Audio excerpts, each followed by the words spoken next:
Hello दोस्तों, नमस्कार। मैं अनुराग आज आपके लिए लेकर आया हूं नया टॉपिक। डायबिटिक न्यूरोपैथी क्या है, इसके कारण क्या है, लक्षण क्या है और उसका उपचार कैसे किया जा सकता है, मैं इस वीडियो के माध्यम से बताऊंगा। आप लोग वीडियो के अंत तक बने रहिएगा।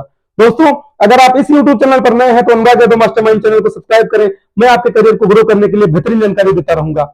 आज का टॉपिक है डायबिटिक न्यूरोपैथी क्या है। जैसा कि आप लोग जानते हैं कि जो डायबिटीज है, दर साल जो है इस समय जो है साल दर साल जो है इसकी जो संख्या है बढ़ती जा रही है। अगर हम पूरे वर्ल्ड की बात करें तो हर साल लगभग 15 लाख लोगों की मौतें होती हैं डायबिटीज से। डायबिटीज आपको जानते हैं अच्छे से कि हमारे शुगर का लेवल अगर हम ब्लड में बढ़ जाएगा तो डायबिटीज हो जाती है। तो अगर हम बात करें डायबिटिक न्यूरोपैथी की, तो जो डायबिटीज की वजह से जो हमारे नर्व्स हैं वो डैमेज हो जाती हैं, उन्हें कहते हैं डायबिटिक न्यूरोपैथी। जैसे कि शुगर लेवल कभी कभी क्या होता है कि बहुत ज्यादा बढ़ा रहता है और कंस्टेंटली जो है वो बढ़ा रहता है। जैसे मान लो कि 200, 250, 300, 400, 450 ये कंस्टेंटली बना रहता है, तो ये डायबिटिक न्यूरोपैथी के चांसेस ज्यादा हो जाते हैं। इस समय क्या होता है, जब शुगर लेवल बहुत ज्यादा बढ़ा रहता है तो उसे कहते हैं हाइपरग्लाइसीमिया। हाइपरग्लाइसीमिया की वजह से मेटाबॉलिक एबनॉर्मलिटीज हो जाती हैं। मेटाबॉलिक एबनॉर्मलिटीज क्या होती है कि जो जो हमारा फूड है, जो भी कार्बोहाइड्रेट, प्रोटीन्स, वसा जो फूड है, इससे जो हमारा एनर्जी बनता है वो एनर्जी प्रोडक्शन नहीं हो पाता है। तो उसमें क्या होता है, मेटाबॉलिक प्रोसेस नहीं हो पाती है। तो क्या होता है, मेटाबॉलिक एबनॉर्मलिटीज हो जाती है। इसकी वजह से क्या होता है, जो हमारा नर्व्स है वो जो है डैमेज होना शुरू हो जाती है। जब नर्व डैमेज हो जाती है तो क्या होता है कि शून्यपन आ जाता है। मान लो अगर हैंड की बात करें, हैंड में, लेग में, फुट में, तो इसमें क्या होता है कि जो नर्व्स होती है वो जब डैमेज हो जाती है तो वहां पर शून्यपन आ जाता है, टिंगलिंग जैसी वो आ जाती है। और उसमें जो है क्या कहते हैं, हमेशा पेन महसूस करने लगता है आदमी, दर्द महसूस करने लगता है। और जो है जो मसल होती है टाइट हो जाती है, मसल जो है वीक हो जाती है। इस प्रकार से जो है ये डायबिटिक न्यूरोपैथी हो जाती है।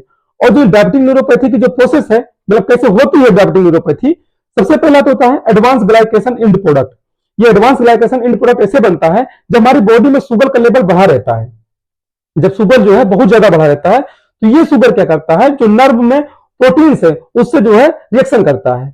जब नर्व्स की प्रोटीन से जो शुगर है, हमारा जो ग्लूकोज लेवल ज्यादा बढ़ा हुआ है, ये उस प्रोटीन से क्या करता है, रिएक्ट करता है। उसके बाद रिएक्शन के बाद में एक प्रोडक्ट बनाता है, उसे कहते हैं एडवांस ग्लाइकेशन एंड प्रोडक्ट। ये एडवांस ग्लाइकेशन एंड प्रोडक्ट क्या करता है, ये प्रोटीन के फंक्शन को रोक देता है, डिसरप्ट कर देता है उसके फंक्शन को। जब उसके फंक्शन को डिसरप्ट कर देता है तो ऐसा जानते ही है कि जो प्रोटीन्स होती है जो है बॉडी बिल्डिंग में मदद करती है। तो इस वजह से क्या है, जब उसका प्रोटीन का फंक्शन रुक जाता है, यानी उससे एनर्जी नहीं प्रोड्यूस हो पाती है, तो क्या होता है कि जो सेल होती है हमारी डैमेज होने लगती है। तो पहला क्या था, एडवांस ग्लाइकेशन एंड प्रोडक्ट का बनना। ये तभी बनता है जब ग्लूकोज लेवल हमारी बॉडी में बहुत ज्यादा हो जाता है।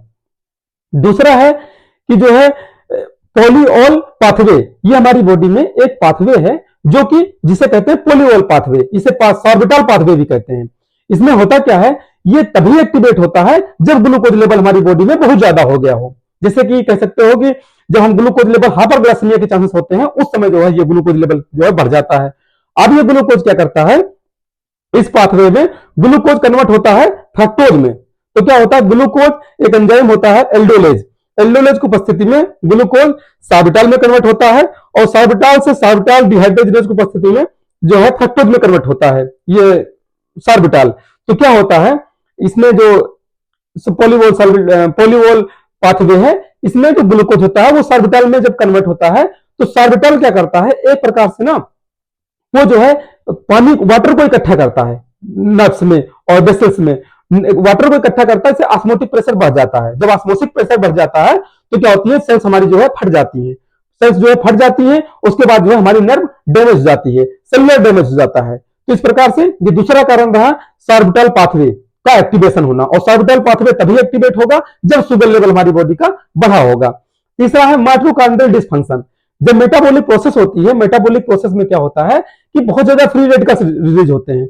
वो फ्री रेडिकल्स क्या करते हैं, हमारे टिश्यू को, सेल्स को, हमारे डीएनए को ये डैमेज कर देते हैं, जिस वजह से जो है सेल डैमेज हो जाता है, सेलुलर डैमेज होता है, इससे हमारी नर्व डैमेज हो जाती है।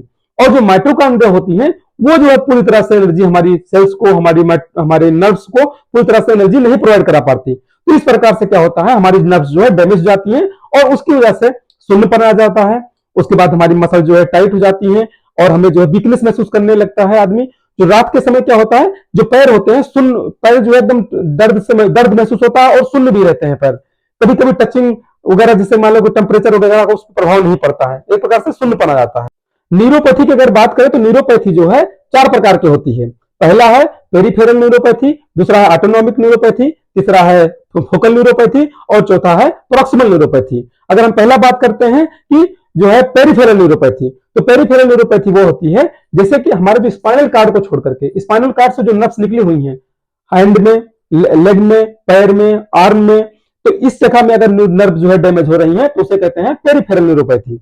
दूसरा है ऑटोनॉमिक न्यूरोपैथी, जब हमारे जो है इंटरनल ऑर्गन्स जैसे हो गया ब्लेडर हो गया, किडनी हो गया, लंग्स हो गया, हार्ट हो गया, यहां पे नर्व डैमेज हो गई है, जहां पे जो है कोई मतलब अपने बॉडी का कोई कंट्रोल नहीं है, तो ऑटोनॉमिक न्यूरोपैथी में क्या होता है कि ये चीजें डैमेज मतलब इनमें नर्व डैमेज जाती है, तो ये जो है पता नहीं चल पाता है। अगर किडनी का है तो किडनी फेलियर के चांसेस हो जाएंगे, अगर जो है ब्लेडर में है तो डाइजेशन में प्रॉब्लम होगी, आपको डाइजेस्टिव सिस्टम मतलब स्टोमक में प्रॉब्लम होगी, और हार्ट में है तो हार्ट के जो है हार्ट बीट में प्रॉब्लम होगी। तो इस प्रकार से ये हुआ ऑटोनॉमिक न्यूरोपैथी। ऑटोनॉमिक न्यूरोपैथी में क्या होता है कि जो इंटरनल ऑर्गन में नर्व डैमेज हो जाती है।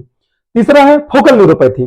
फोकल न्यूरोपैथी उस जगह होती है जो सिंगल नर्व में, मान लो आपके फोरहेड पे आपको हो गया, या किसी के हैंड में हो गया, नेक में हो गया, या लेग में हो गया, एक सिंगल नर्व जब डैमेज हो जाती है उसे कहते हैं फोकल न्यूरोपैथी। और फोर्थ है हमारा प्रॉक्सिमल न्यूरोपैथी। अगर प्रॉक्सिमल न्यूरोपैथी की बात करें तो ये जो थाई में, बटक में, इस जगह ये न्यूरोपैथी हो जाती है। तो इस प्रकार से ये 4 प्रकार की न्यूरोपैथी होती है, जो कि बॉडी में जो भी डायबिटिक पेशेंट होते हैं उनमें लगभग 50% पेशेंट हैं जो कि डायबिटिक न्यूरोपैथी के शिकार हो जाते हैं। अगर हम डायबिटिक न्यूरोपैथी के जो है सिम्टम की बात करें तो सबसे पहले जहां पर नर्व डैमेज होंगी तो आपको पता ही है कि वहां पर सेंसेशन नहीं होगा, यानी कि शून्यपन रहेगा। दूसरा, मसल जो है हमेशा वीक रहेंगी। तीसरा, अगर वो खाना खा रहा है तो उसे डाइजेशन में प्रॉब्लम होगी, क्योंकि बाउल मूवमेंट में प्रॉब्लम होगी, क्योंकि हमारी नर्व्स जो है डैमेज हुई है तो सिग्नल्स जो है नहीं जाएंगे। किडनी फेलियर के चांसेस ज्यादा रहते हैं। अगर आपका शुगर लेवल बढ़ा हुआ है तो जब डायबिटिक न्यूरोपैथी होती है तो आपके किडनी फेलियर के चांसेस ज्यादा रहते हैं। डबल विजन, आपको हमेशा डबल दिखाई देने का चांसेस होगा कि आपको दिखाई नहीं देगा। इंसोम्निया, आपको हमेशा सोने की प्रॉब्लम होगी, आपका कंसंट्रेशन सही से नहीं लगेगा, आप जो है हमेशा जो है डिप्रेशन में रहेंगे, चिंता भी आपको रहेगी कि जो है ये हमें ऐसा हो क्यों रहा है। आपका बॉडी पार्ट जो है अगर कहीं पे टच करता है, फील मतलब कि कहीं पे टेम्परेचर है, कहीं पे ठंड है, तो आपको महसूस नहीं होगा। और कभी भी क्या होगा कि आपके कॉन्स्टिपेशन की शिकायत हमेशा बनी रहेगी।